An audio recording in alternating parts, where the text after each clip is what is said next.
Hi friends, जय जगन्नाथ। आज आम बनइबा बुट डाली और पालंग शागर तरकारी जहाँकि खाइबा को बहुत टेस्टी लगी था।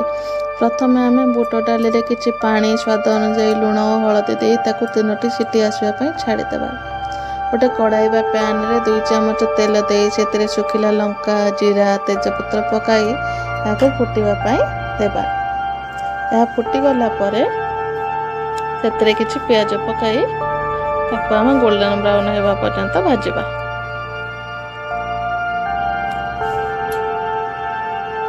एबे सेतिरे हलदी गुंड और लंका गुंड पकाइबा जहाद्वारा कलर टे भल आसी थाए। एबे सेतिरे अदा रसुण पेस्ट और टमाटो देबा।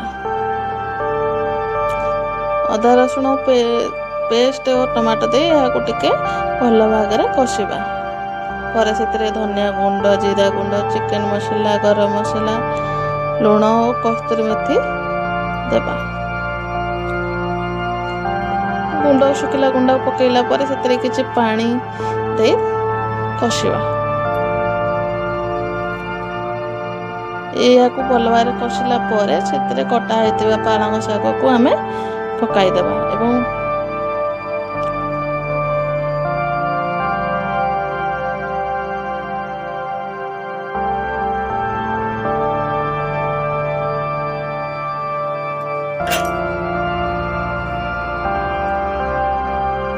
कटा होता पालंग शाग को पकाई आम तार पानी मरवा पर्यंत पालंग शाग टी कषा कहीं शागर पानी मरीगले खाइबापी शागटा डाली रे बहुत भल लगी था। यापर से पानी मरीगला सीझा बुट डालीटा आम पकेबा। मन रखिथे बुट डाली को सब बेल गोटा गोटा रखिथे, पूरा पूरी सिझे देवेनि फिटिजनी जहाद्वारा कि खाया को टेस्ट लगे। गोटा रही खाइबापी टेस्ट लगी था। यापर आम किसी समय फुटापी छाड़ीदेवा।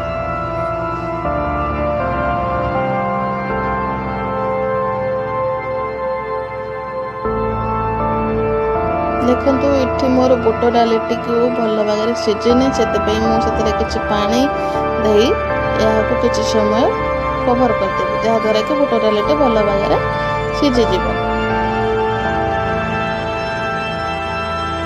ये बुट डाली भल भाग बर्तमान सीझी जाइए। बर्तमान से किसी गरम मसला धनिया पत्र पकई गार्निशिंग करदे। एबे गोटे प्लेट को आम काढ़ी रुटी सहित